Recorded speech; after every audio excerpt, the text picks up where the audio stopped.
लिए आए हुए हैं। अच्छा, तो अंदर से कोई जवाब आया? सर कोई जवाब आया अभी? इन्फॉर्मेशन दे दी गई है, उनको मालूम है कि हम यहाँ पे इंतजार कर रहे हैं। अच्छा, तो अभी आप थोड़ी सी देर के लिए वेट कीजिए, मैं बाद में आप लोगों की जो क्यूरीज है उनका एड्रेस करूँगा। तो आप ये जो नोटिस दिया, क्या नोटिस है, इसके बारे मामला बता दें सर। देखिए, आपको जानकारी है अभी कि 30 जनवरी को श्रीनगर में माननीय सांसद राहुल गांधी ने जो बयान दिया था, उसमें ये बात कही थी कि उनको यात्रा के दौरान बहुत सारी महिलाएं मिली थी जो रो रही थी और उन्होंने बताया कि उनके साथ बलात्कार हुआ है, उनको मोलेस्ट किया गया है और उनके रिश्तेदार भी मोलेस्ट कर रहे हैं। तो ये एक बहुत ही सीरियस मैटर है। उसके बारे में जानकारी जुटाने के लिए दिल्ली पुलिस ने 15 तारीख को कोशिश की थी, उसमें हमें सफलता नहीं मिली थी। फिर 16 तारीख को भी नोटिस दिया गया था। आज भी हम कोशिश कर रहे हैं कि हमें जानकारी मिले ताकि जल्दी से जल्दी कानूनी प्रक्रिया शुरू हो सके और जो विक्टिम हैं उनको न्याय मिल सके। उसी सिलसिले में आज मैं खुद माननीय सांसद महोदय से जानकारी लेने के लिए यहाँ पर पहुंचा हूँ। राहुल गांधी ही देंगे क्या? अभी तक राहुल गांधी से कोई संपर्क हो पाया है आपका सर? उनके स्टाफ को मैसेज कम्युनिकेट हो चुका है।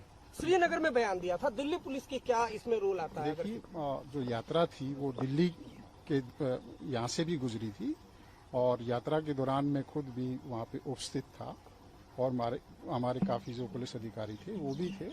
और क्योंकि राहुल गांधी जी यहाँ रहते हैं, यहाँ से यात्रा भी गुजरी थी और हम चाहते हैं कि कोई भी ऐसे विक्टिम हैं जिनके बारे में हमें जानकारी मिल सके, तो ताकि उनको जल्दी से जल्दी हम कानूनी प्रक्रिया कर सकें। अगर दिल्ली के हैं तो हम इमीडिएटली कानूनी प्रक्रिया शुरू कर देंगे और मान लिया कहीं दूसरे की भी कोई दूसरे प्रदेश का कोई विक्टिम है तो उसके बारे में भी हम उचित। सर राहुल गांधी घर पे ही मौजूद है।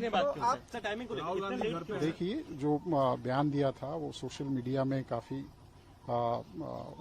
स्प्रेड हुआ था। उसके बाद हमने उसको देखा, हमने इंटरनली अपना देखा कि दिल्ली के दौरान जो यात्रा थी, क्या कुछ इस तरह की महिलाएं थी जो यात्रा के दौरान रो रही हों या राहुल गांधी जी से मिली हो।